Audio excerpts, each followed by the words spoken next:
दयणा केरी केरी पड़िब झरी झरी जय जय जगन्नाथ नीलगिरिवासी लागिछि डोरी आजी छंती से पुरी कालियार दयणा केरी केरी पड़िब झरी।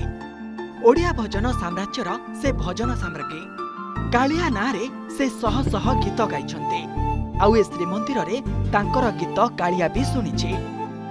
एमिति गोटे पदरे कहिबाकू गले से भी कालियार सेविका जहांकू गीत न शुणिले निद आसेनी तांकर नमिता हेउछन्ते संगीत सेविका। जय जय जगन्नाथ नीलगिरिवासी महाप्रभुंकू तांकर मिठा मिठा कंठर गीत शुणांती आउ महाप्रभु श्री जगन्नाथंक महिमा गीत माध्यम प्रत्येक लोकंक पाखरे पहुंचाती। से श्रीमंदिर को आसी श्री जगन्नाथंकू दर्शन करिसंती आउ तांक सहित भाव और भक्ति रे बहु तमन्ना मध्य महाप्रभुंक चकाचका आखि को देखि अनेक किछि कथा कहि जाइछंती। कंठशिल्पी नमिता अग्रवाल तांक बहु अभिनेत्री तमन्नांक एही वीडियो बे खूब वायरल होछि।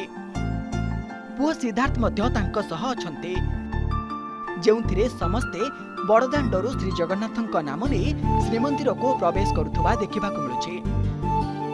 तापरे जगा दर्शन करी श्रीमंदिर बाहर को आसिबा परे कालियार नीलचक्र देखि खूब खुशी होछंती जहार वीडियो सोशल मीडिया रे वायरल हेबारे लागिछि।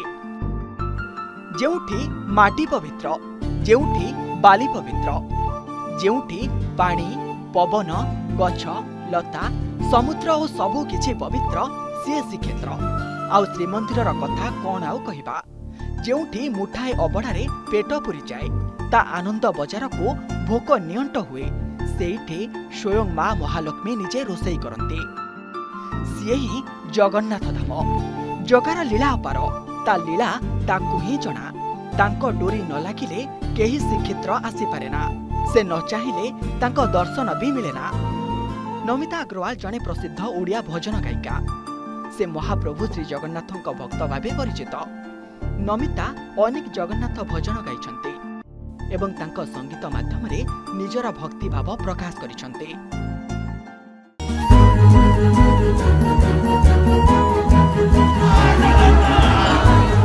अर्थात काल्पनिक किछि कहानी